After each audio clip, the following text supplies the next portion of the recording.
Imagine stepping outside into a frozen Scandinavian wilderness where the temperature has plunged to 30 degrees Fahrenheit, the wind burns your skin, trees crack from the cold, and death feels only minutes away. Yet just a few centuries ago, ordinary people lived comfortably in small wooden cabins with no electricity, no central heating, no insulation foam, no concrete, and no modern technology, while today are so-called advanced. Homes freeze, leak heat, grow mold, and demand massive energy just to stay livable. And this is not coincidence, it's forgotten knowledge, because ancient Scandinavian cabins were not built as dead structures but as living systems, designed to cooperate with nature rather than fight it. The wood was never rushed or industrially processed, but carefully seasoned for years so it could regulate moisture naturally, expanding and contracting with the climate instead of cracking. The logs were stacked thick and tight using interlocking joints that sealed themselves tighter as temperatures dropped. Eliminating drafts without synthetic barriers, the cabins were raised slightly above the ground to create a natural insulating air pocket. Instead of allowing frozen earth to steal heat, the roofs were steep and heavy so snow acted as an extra thermal blanket rather than a burden. The interiors were compact and intentionally small, so heat generated by fire, bodies and daily life stayed concentrated. And most importantly, the walls could breathe, allowing moisture to escape instead of trapping it inside like modern plastic-wrapped homes that rot from within. Compare this to modern houses built from concrete, steel, and chemical insulation, materials that conduct cold, trap humidity, and rely entirely on constant mechanical heating to survive. And suddenly it becomes clear why modern homes fail so spectacularly in extreme cold, while ancient cabins endured for centuries. Because today we build for speed, profit, and appearance, not for climate, physics, or longevity, and we've replaced wisdom with systems that break, bills that rise, and buildings that decay faster than medieval structures ever did. Ancient Scandinavians didn't use thermostats or energy models, yet they understood something we forgot, that true warmth doesn't come from machines but from design that respects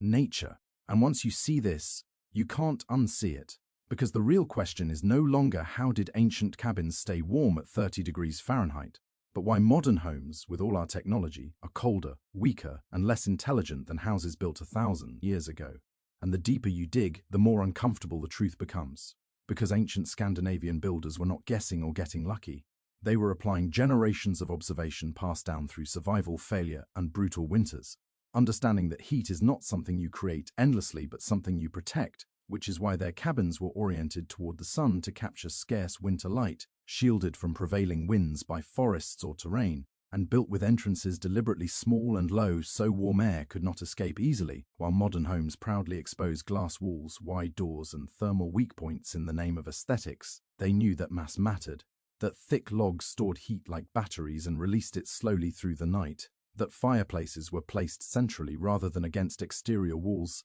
so warmth radiated inward instead of bleeding out, and that smoke paths were designed to heat stone and wood before escaping, turning waste heat into survival, while modern heating systems blast hot air briefly and then shut off, leaving homes cold again within minutes. Even their furniture placement, sleeping platforms, and ceiling heights were optimized, so humans lived where heat naturally settled, not in cavernous, open-plan spaces that modern architecture celebrates, but physics punishes. And this is why those ancient cabins felt warm, calm, and alive, while modern homes feel dry, noisy, dependent, and fragile.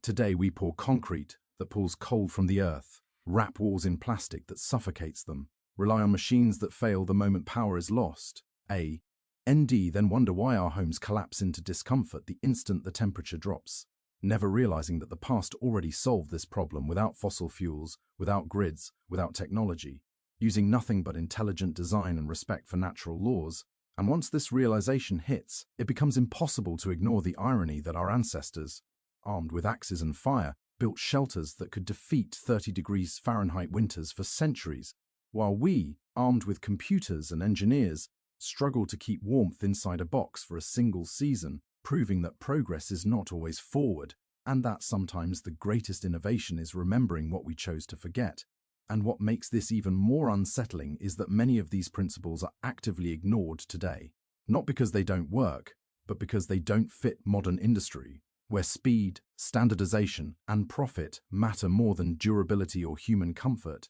which is why ancient Scandinavian cabins were built slowly, often taking years to complete, with logs chosen in winter when sap levels were lowest so the wood would resist rot and insects, then stacked in ways that allowed gravity itself to tighten the structure over time, meaning the colder it became, the warmer the cabin stayed, a concept almost impossible to imagine in modern construction, where buildings loosen, crack, and leak as temperatures drop. These cabins didn't rely on constant heating because they were never designed to lose heat in the first place, whereas modern homes are designed around the assumption that energy will always be cheap, abundant, and uninterrupted, an assumption that collapses the moment a power outage hits or fuel prices rise, turning smart homes into cold boxes within hours. Ancient builders understood that insulation is not just material but form, that rounded corners, overlapping joints, and layered construction break wind flow and stop convection, while modern flat walls and sharp edges invite heat loss. And they knew that moisture was the real enemy, because wet air steals warmth faster than cold ever could, which is why breathable materials were essential for survival. Unlike modern vapor-sealed homes that trap moisture, grow mold, and slowly poison the air inside, the terrifying conclusion is that we didn't evolve past these ideas, we abandoned them, replacing wisdom with convenience, resilience with dependence, and structures meant to last generations with products designed to be replaced. And that's why ancient Scandinavian cabins remain standing, warm and functional centuries later, while many modern homes struggle to survive a single lifetime, silently proving that the greatest failure of modern housing isn't technology but memory. And when you finally connect all these dots, the picture becomes impossible to ignore, because ancient Scandinavian cabins were not warm by accident. They were warm because every single decision was made with winter as the enemy and physics as the ally. From the way trees were selected and felled, to the way each log was notched so that cold air was forced to travel a longer, exhausting path before it could ever reach the interior, losing its energy along the way. While modern construction relies on thin layers and chemical shortcuts that fail the moment conditions become extreme, they understood that still air is the best insulator on Earth, which is why walls were thick, layered, and imperfect in a way that trapped countless micro-pockets of air, something no synthetic foam truly replicates. And they knew that silence was a sign of warmth, because a well-built cabin did not whistle, creak, or breathe drafts the way modern homes do under pressure. Yet today we accept noise, dryness, and constant temperature swings as normal,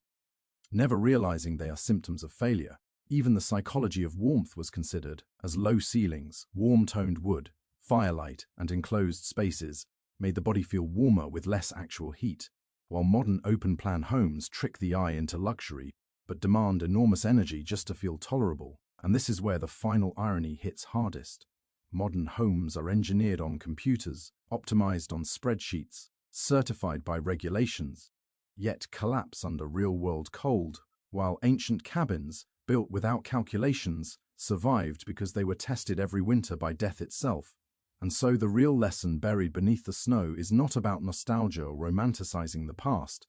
but about humility, because the people who lived at the edge of survival understood something we forgot in comfort, that nature cannot be defeated, only understood. And until modern housing relearns that truth, no amount of technology will stop our homes from failing where ancient Scandinavian cabins quietly, stubbornly, and brilliantly succeeded. And this is why revisiting these ancient cabins feels less like history and more like a warning, because they expose a flaw at the heart of modern thinking. We believe more technology automatically means better living, yet every extra system we add is another point of failure, another dependency, another reason a home collapses into discomfort, the moment conditions turn hostile. While ancient Scandinavian shelters were brutally simple and therefore nearly impossible to break, they didn't need backup generators, smart thermostats, or complex maintenance schedules, because the structure itself was the technology, a silent system that worked day and night without permission or power. And this is why even today, when archaeologists and builders step inside reconstructed Viking-era cabins in extreme cold, they are shocked by how quickly